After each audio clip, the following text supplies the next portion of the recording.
Hello అండి. దేవుడు లోకమును ఎంతో ప్రేమించెను. God so loved the world. దేవుడు లోకమును ప్రేమించడం ఏంటి? గురజాడ అప్పారావు అనే ఒక గేయ రచయిత చెప్పనే చెప్పాడు, దేశం అంటే మట్టి కాదు, దేశం అంటే మనుషులు కదా. సో దేవుడు లోకాన్ని ప్రేమించాడు అంటే ఆయన ప్రజల్ని ప్రేమించాడు, అంటే నిన్ను నన్ను కూడా ప్రేమించాడు. ఆయన ఎందుకు ప్రేమించాడు? ప్రేమించడానికి గల అర్హత ఏముంది? ప్రేమించడానికి గల టాలెంట్ ఏముంది మనలో? అసలు దేవుడు ఎందుకు ప్రేమిస్తున్నాడు?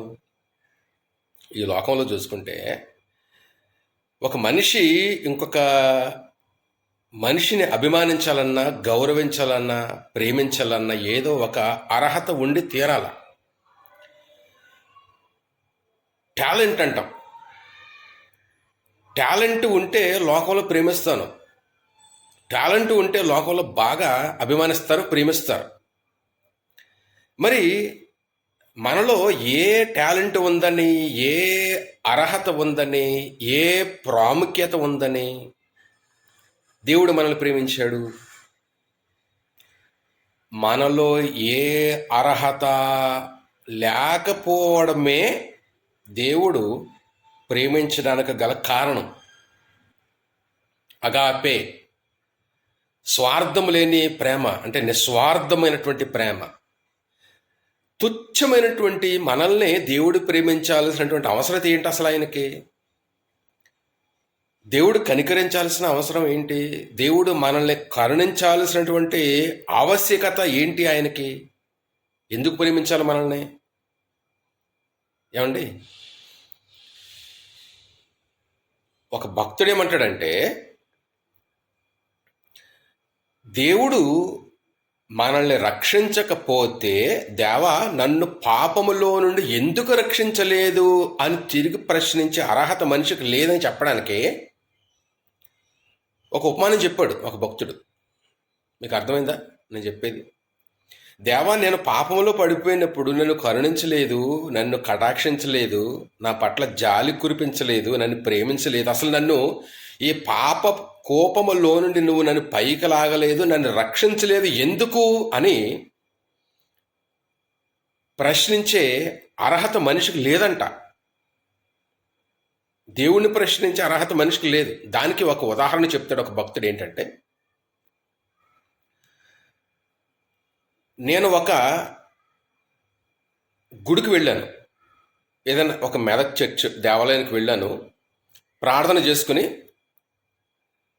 బయటకు వస్తున్నాను. మెట్ల దగ్గర ఒక 10 మంది బెగ్గర్స్ కూర్చున్నారు.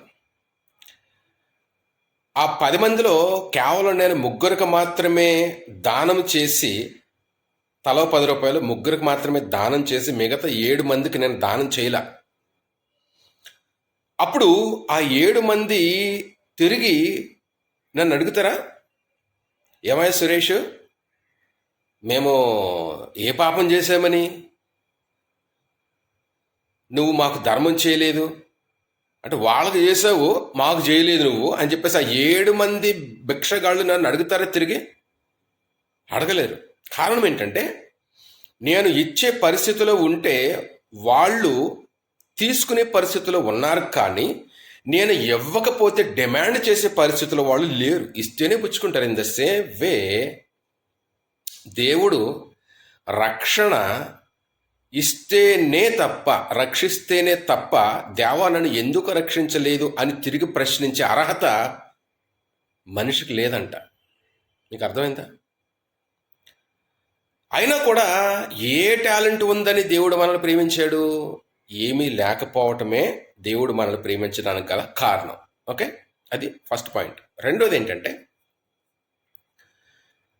ప్రేమకు నిర్వచనం త్యాగము అని అంటారు. ప్రేమకు నిర్వచనం త్యాగం. దేవుడు లోకమును ఎంతో ప్రేమించెను, కాగా ఆయన తన అద్వితీయ కుమారునిగా పుట్టిన వాని యందు విశ్వాసముంచు ప్రతి వాడును నశింపక నిత్య జీవం పొందినట్లు ఆయనను అనుగ్రహించనని చెప్పేసి యోహాను సువార్త 16 సండే స్కూలు టైం నుంచి మనం వింటున్నాము.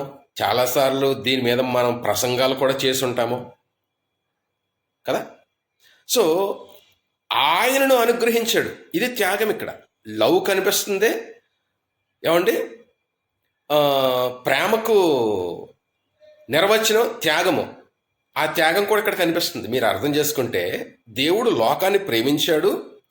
ప్రేమించిన లోక ప్రజల కోసం త్యాగపూరితంగా తన ప్రేమను కనపరుచుకోవటానికి తన కుమారుడు మనకు త్యాగం చేశాడు.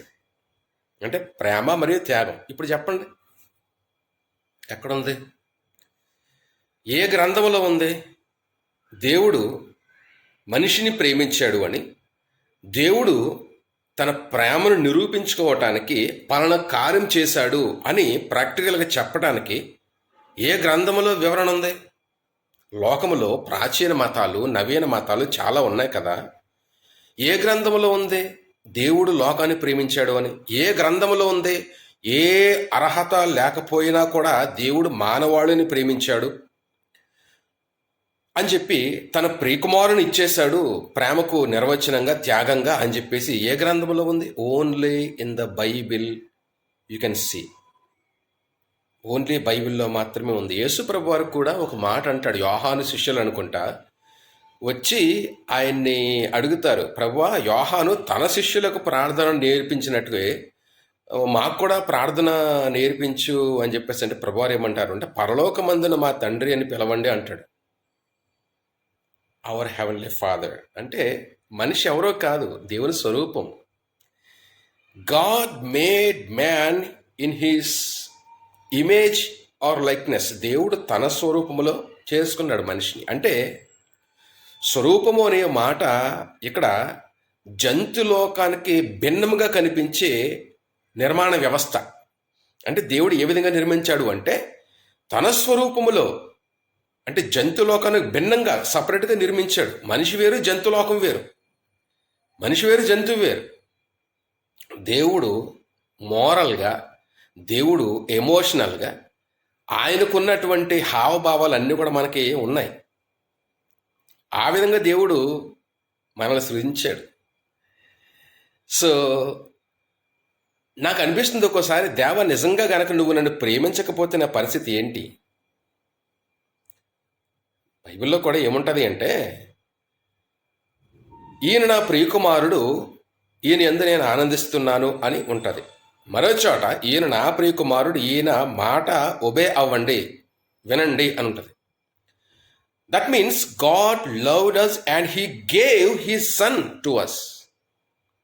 That means God is loving us equally with Jesus Christ. అంటే దేవుడు తన కుమారుణ్ణి ప్రేమించినంత సమానముగా నిన్ను నన్ను ప్రేమిస్తున్నాడు కాబట్టి తన కుమారుడు మనకి ఇచ్చాడు. ఇది ప్రేమ. బైబిల్ అంతా కూడా ఒకే ఒక మాటలో నిక్షిప్తమయ్యింది అని చెప్పేసి అంటారు కదా.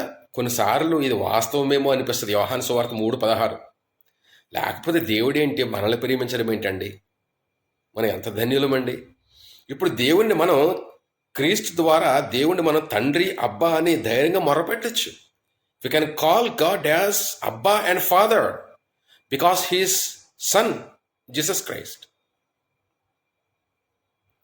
దేవుడు లోకాన్ని ప్రేమించాడు, నిన్ను నన్ను కూడా ప్రేమిస్తున్నాడు. ఇది దేవుని ప్రేమ, అల్టిమేట్ ప్రేమ, యునిక్ ప్రేమ. ఈ ప్రేమ బైబిల్లో తప్ప మరి ఎక్కడ లేదు అని చెప్పడానికి నేను ప్రభునంది ఎంతో అతిశయిస్తున్నాను.